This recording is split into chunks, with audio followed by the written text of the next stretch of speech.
Nós a petição de CONCACAF semana passada sobre país a CAIAFOP e para motivo é na de AVB para formar de dois time de seleção de Aruba. Dessa aí nós chamamos como All-Star, nós evitamos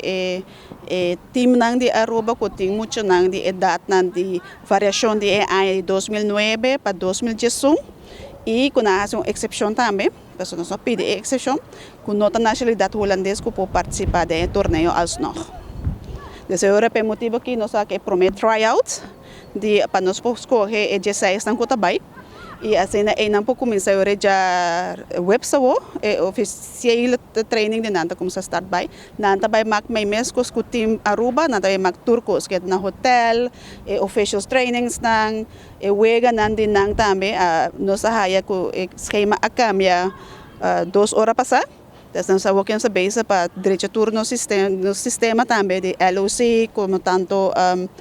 NANG como CONCACAF, com a parte do esquema. Atualmente, nanta awak yung tryout. Nós temos que capacidade de tryout que nós temos emocionante com awardos no durante 18 jogadores po bay e também tata consiste de 20 pico jogadores. Jogador nang kuno a chance para bay na seleção A, nós escreve na automático para seleção B. Ando conjunto com outro para muito na bem se tryout ave não sei por forma time de 16 ou se não time de 18 pero nós também que arriba 16 desde o qual está sendo atualmente está sendo tryout para guardo selecta para vai desse team B que está All Star Aruba nanta wa que technique se é muito technique tá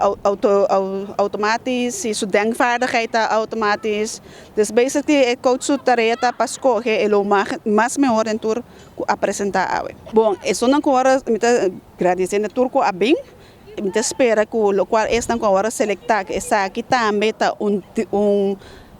quando bisa ervaring panang pa so outro área tem CFU U4 dus panang também tem ervaring de wega internacional assim na kinanang e logicamente nós estamos verwachten nós está los apoio de Aruba a mim tá para respeito para mucha e também dang respeito para nós para grande